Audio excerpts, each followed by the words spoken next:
Boa noite. A ONU questionou se Israel deve ou não ser investigado por crimes de guerra depois da morte de 700 palestinos em 17 dias de conflito.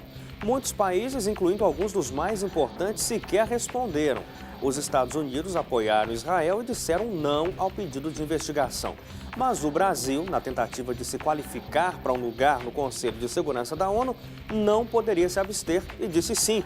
A resposta positiva se uniu a outros países menos expressivos e o pedido foi aprovado. Mas o Brasil não parou por aí e, em nota oficial, criticou Israel por uso desproporcional da força. A resposta de Israel foi pesada, classificando o Brasil como politicamente irrelevante e como um anão diplomático. O Brasil já se defendeu. Mas fato é que a diplomacia de Israel é que não é capaz de resolver um dos conflitos mais duradouros e violentos da história. E hoje você também vai ver que o Índice de Desenvolvimento Humano cresceu no Brasil.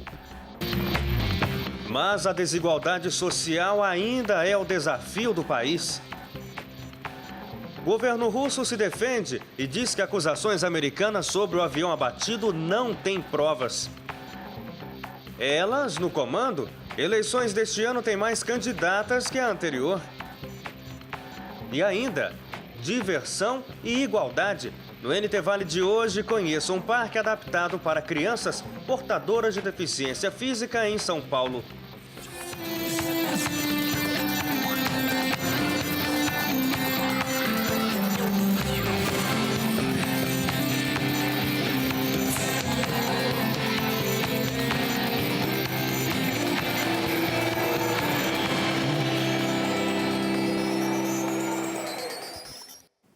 O Índice de Desenvolvimento Humano do Brasil cresceu 36% desde 1980, mas no último ano o país subiu apenas uma posição no ranking da ONU. E a redução da desigualdade entre ricos e pobres continua sendo o principal desafio do país. É o que mostra o relatório divulgado pelo Programa das Nações Unidas para o Desenvolvimento, o PNUD. O relatório, que traz dados de 2013, mostra que o Brasil subiu 1 ponto no ranking. Ocupa a posição 79 entre 187 países e faz parte do grupo de nações com alto desenvolvimento humano. Na América Latina, perde para o Chile, Argentina, Uruguai e Venezuela. Se comparado ao grupo dos BRICS, composto por Brasil, Rússia, Índia, China e África do Sul, ocupa o segundo lugar, atrás apenas da Rússia. Os avanços registrados pelo Brasil levaram o PNUD a fazer uma série de elogios ao país. O relatório apresenta 20 citações positivas à realidade brasileira, destacando o programa Bolsa Família, a redução das diferenças raciais, o aumento do emprego e as políticas econômicas adotadas pelo governo durante a crise mundial.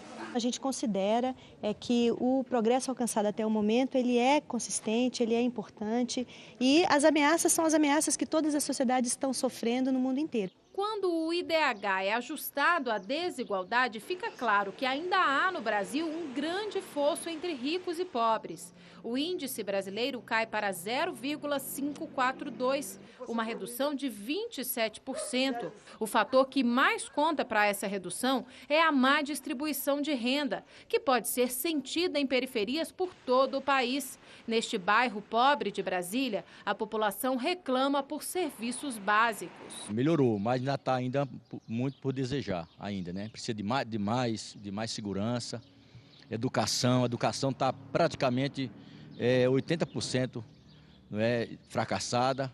Não é? A saúde também, a saúde praticamente não se fala, né? Esta dona de casa acha que, apesar das dificuldades, a vida melhorou. Ela, que já viveu num barraco de lona, conseguiu finalmente construir uma casa. Minha casa? Ixi, era de madeiritinha desse jeito, ó.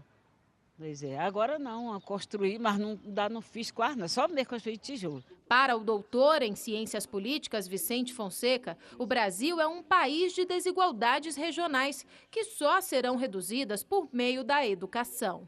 O caminho do Brasil está na educação.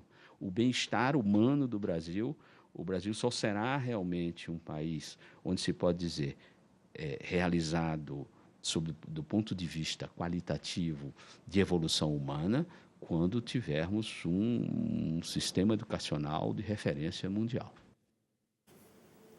O governo de Israel repudiou a crítica do Brasil aos bombardeios na faixa de Gaza. O conflito já dura mais de 2 semanas e já deixou mais de 720 mortos. O governo israelense não gostou nada do posicionamento brasileiro sobre o conflito na faixa de Gaza. A chancelaria do país afirmou oficialmente que o Brasil está escolhendo ser parte do problema em vez de integrar a solução. E completou: seu comportamento nessa questão revela por que esse gigante econômico e cultural permanece politicamente irrelevante. Na quarta-feira, o governo brasileiro chamou de inaceitável o uso desproporcional da força e ficou do lado da ONU na decisão de investigar a ofensiva militar para ver se Israel cometeu crimes de guerra. O país bombardeia a faixa de Gaza em uma operação onde mais de 700 pessoas já morreram, a maioria civis. No entanto, a nota brasileira não cita os ataques do Hamas, que já lançou mais de 2.000 foguetes contra o território judeu. Por causa da tensão na região, voos dos Estados Unidos, Canadá e companhias europeias haviam sido proibidos de decolar ou pousar no aeroporto de Tel Aviv. Mas a Administração Federal de Aviação Americana suspendeu ontem à noite a restrição e advertiu que, mesmo assim, a situação não é das mais seguras. Os confrontos continuaram na faixa de Gaza hoje durante todo o dia. Uma escola da ONU que recebe pessoas deslocadas foi atingida por disparos hoje. Hoje, o governo russo declarou que os Estados Unidos não têm provas de que separatistas abateram o avião da Malaysia Airlines que caiu na semana passada. Em um canal de televisão da Rússia, o vice-ministro da Defesa do país questionou onde estariam as evidências de que rebeldes derrubaram um voo MH17. Na terça-feira, funcionários do alto escalão da inteligência dos Estados Unidos afirmaram em anonimato que a aeronave Malaya poderia ter sido derrubada por erro de separatistas mal treinados. O oficial russo disse que esses comentários foram feitos a pedido do Departamento de Estado americano. E hoje, mais de 70 corpos foram levados de Kharkiv, na Ucrânia, para a Holanda. O país teve mais um dia de luto. Especialistas holandeses vão identificar os restos mortais em um processo que pode levar meses.